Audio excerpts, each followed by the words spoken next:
Bonjour, son Bible pas de café. Voilà. Donc je passe aujourd'hui car nous sommes déjà au chapitre 19 du livre des psaumes. Avant tout, on va parler de être conduit par le Saint-Esprit. Nous avons déjà parlé un petit peu et je vais partager un peu avec vous à ce sujet-là. Nous avons parlé que nous sommes corps, âme et esprit. L'esprit, c'est la partie de nous qui se communique avec le Seigneur et l'âme est la psyché. On ne va pas répéter, si vous n'avez pas vu, je vous recommande de regarder, de suivre depuis le début. Aujourd'hui, on va parler un peu au sujet de la transformation progressive de l'âme. Le verset que nous avons, c'est « Ne vous conformez pas au siècle présent, mais soyez transformés par le renouvellement de l'intelligence. » Paul a décidé d'utiliser ces deux mots pour produire un impact. Car conformer, ça veut dire prendre la forme extérieure. Et transformer, ça vient du mot métamorphose, qui ça veut dire un changement qui vient de l'intérieur vers l'extérieur. Tout ça pour dire que la proposition de Jésus est de faire une transformation en nous qui vient de l'intérieur vers l'extérieur et pas l'inverse. Il dit « Ne vous conformez pas à ces siècles ». Siècle vient des modernes. Ça veut dire qu'on ne peut pas accepter tout ce qui est imposé comme moderne, comme être correct. On doit comparer tout ça à la parole de Dieu. Cette transformation de l'âme doit apporter un vrai changement. Pas seulement comme un maquillage. Une personne qui fait un maquillage, elle va changer juste l'extérieur. Mais la transformation que Jésus nous demande, c'est pas de tout ça. C'est comme lorsque vous allez changer votre alimentation, les cellules, elles vont changer. Donc, vous allez avoir une transformation des cellules d'abord et ça va refléter à votre apparence physique même. Donc, c'est ce genre de transformation. C'est une transformation qui vient de l'intérieur. Pour cela, il faut enlever un élément et faire la substitution par un autre élément. Et c'est quoi cet élément nouveau? C'est la présence du Saint-Esprit en nous. Nous avons un de Jacques, c'est pourquoi rejetons toute souillure et tout l'excès de malice. Recevez avec douceur la parole qui a été plantée en vous et qui peut sauver vos âmes. Jacques 1, 21. Ça veut dire que la transformation vient par la parole et nous devons parler la parole, pratiquer la parole, penser à la parole, car la parole, elle est capable de sauver notre âme. Voilà, donc 2 Corinthiens 3, 18. Nous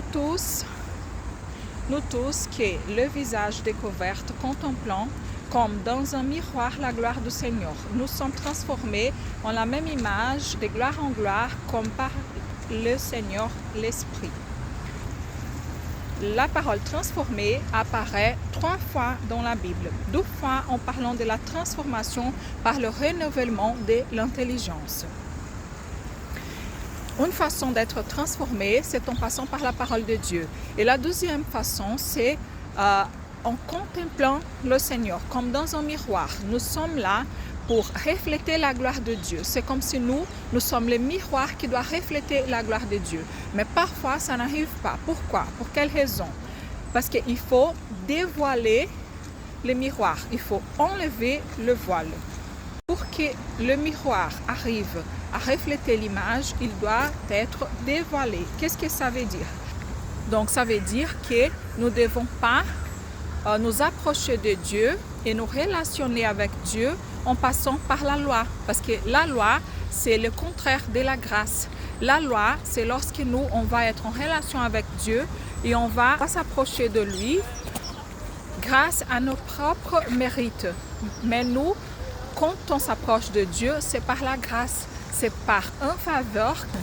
On ne mérite pas. On doit savoir ça.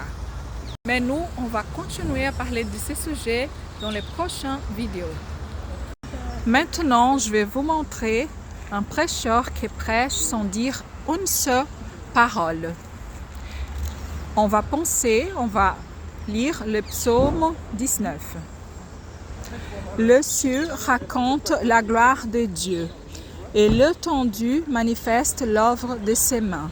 Le jour en instruit un autre jour et la nuit donne connaissance à une autre nuit.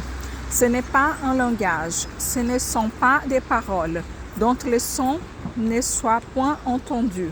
Leur retentissement parcourt toute la terre. Leurs accents vont aux extrémités du monde, où il est dressé une tente pour le soleil, et le soleil semblable à un époux, et le soleil semblable à un époux qui sort de sa chambre, s'enlace dans la carrière avec la joie dénuée. Il se lève à une extrémité des cieux. Il s'achève sa course à l'autre extrémité. Rien ne se dérobe de sa chaleur. La loi de l'Éternel est parfaite. Elle restaure l'âme. Le témoignage de l'Éternel est véritable. Il rend sage l'ignorant.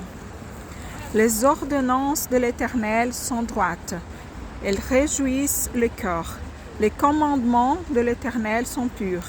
Ils éclairent les yeux. La crainte de l'Éternel est pure. Elle subsiste à toujours. Les jugements de l'Éternel sont vrais. Ils sont tous justes. Ils sont plus précieux que l'or, que beaucoup d'or fin. Ils sont plus doux que le miel, que celui qui coule des royaumes. Ton serviteur aussi en reçoit instruction. Pour qui les observe, la récompense est grande. Qui reconnaît ses égarements? Pardonnez-moi ce que j'ignore. Préserve aussi ton serviteur des orgueilleux, qu'il ne domine point sur moi.